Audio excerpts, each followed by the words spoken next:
This video was brought to you by Embedded System Solution, a company composed of like-minded electrical engineers, computer engineers, and computer scientists, and whose main goal is assisting our engineering customers, non-engineering customers, and technician level customers with their electrical and computer engineering level and technician level needs.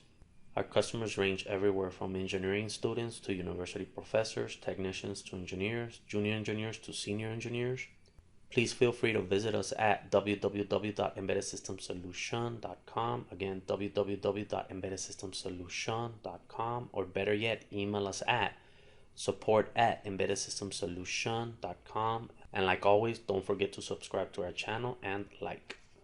That command, again, there's no output from Git. I don't know why. So that pointer, now can you see the issue 23 branch? Hey, now we have two branches. And the pointer, by the way, to create the animation right here, please try to pretend that the head pointer is pointing towards master. It's not pointing towards both, or it's not pointing towards issue 23. And the only reason why I did it that way is because it's kind of hard to, the animation, move them around, especially with LibreOffice, because it tends to crash. So I wasn't able to do it exactly the way it's supposed to be. But just pretend that head is pointing towards master, right? And again, this will make sense more. But the takeaway here right now is that now you have two branches, right? But you're still pointing at the master branch, right? Okay, cool.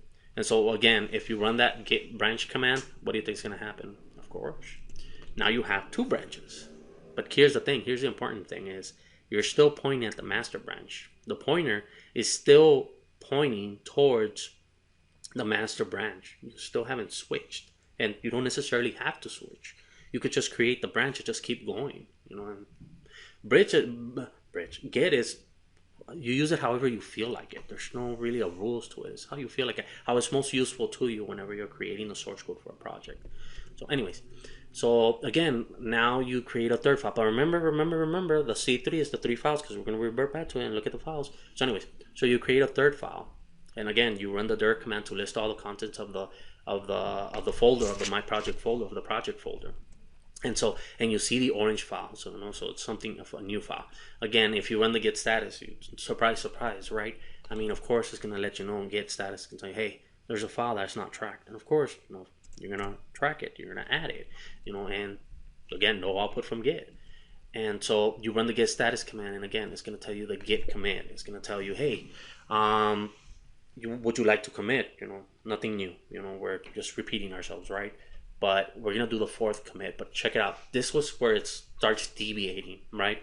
And again, so you can get a pictorial view of what's going on. And so again, of course, the snapshot on the top left, it's gonna make a copy of the project folder, of the my project, how it looked like, how many files I had, and also the contents of the file. But we're not focusing on that. We're just creating files, and that's it. That's the difference. And every single commit, just a difference in files, not editing the files. So anyways, so of course you have another commit, and the branch and the pointer now move forward. Now look at the difference. Now you can plainly see that the head pointer, it's pointing towards master branch. Even though you created the issue 23 branch, it's still pointing. So any changes, any commands that you run in Git, you're actually running it towards the master branch, and it's the C4 commit, right?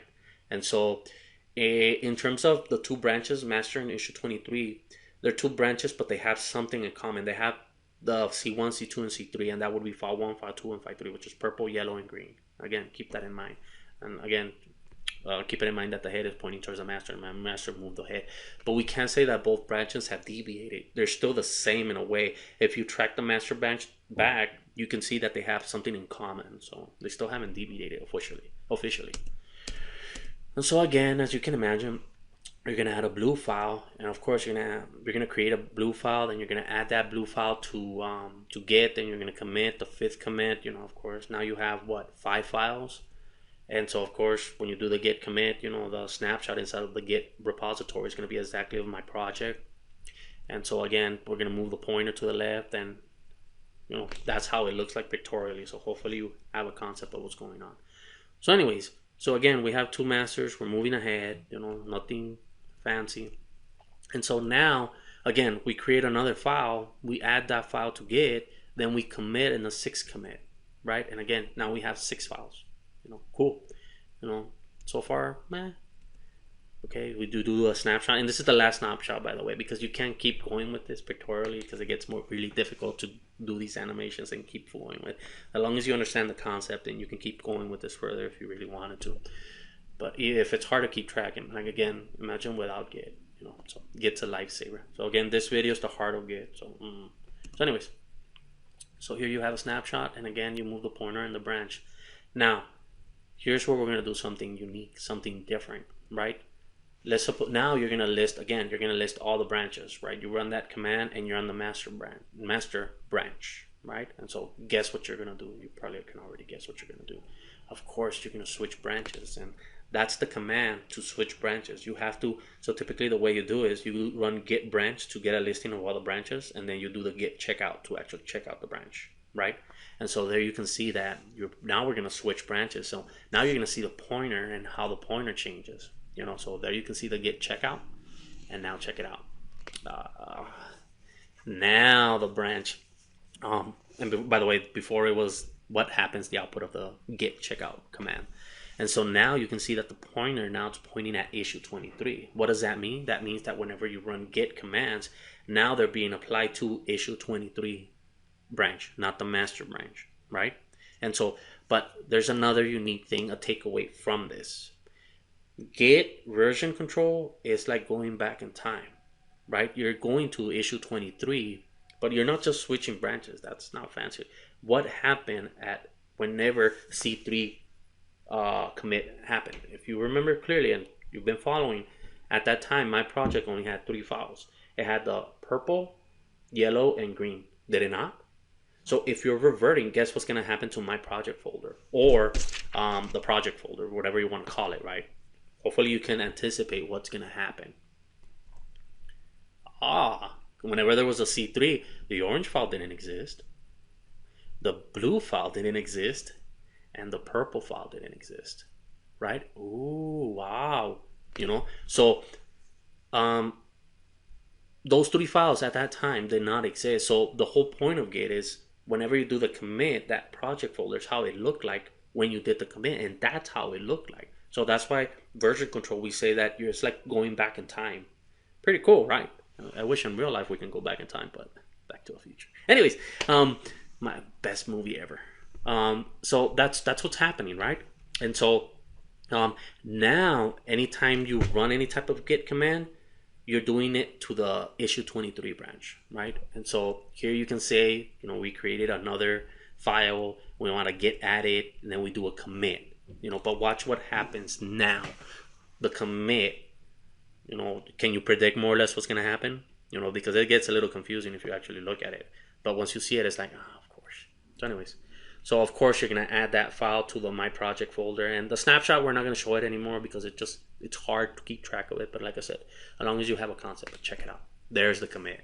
Now, something special has happened. Your master branch and your issue 23 branch have deviated. They're no longer the same, where the master is just the head of the issue 23. Something different has happened. And so, of course, you do the commit, but of course, the issue 23 branch and the head pointer, they have to do something. Of course, now they're pointing towards, the master branch now is pointing towards commit C27. And of course, the head pointer now has to follow along, So the head pointer, it points to either all the branch that you're currently on, and the commands that you're using. That's the commit that you're using, that branch. Hopefully this makes sense. So, anyways, so you did that commit. Now they deviated. Now you have 7th commit, right? And so again, you want to create another file. Something. Yeah, you just want to create another file, right? So what do? You create the file, you add the file to Git, then you do a git commit, right? And again, look at the My Project folder. So of course, it's going to create another file, right? And so, but hopefully you're keeping track of this because there is something that's going to happen so keep in mind on the top left. So anyways, so you do a second commit, you're going to do a commit, and now it's the C8, the 8 commit. Check it out. So of course, you have issue 23, but now something special is going to happen. Hopefully you can see this, right? Because this is the whole point of Git, of reverting the project folder back to what the state that it was when you did the commit. Let's suppose at that instant, you're like, hey, I want to check out master. I want to go back to the master branch for X reason, for whatever reason. Of course, you're going to run the checkout command, right? Okay, now you're going to point it. You do the checkout in the head. But let's see if you could do it without me showing it to you. What happens to the My Project folder?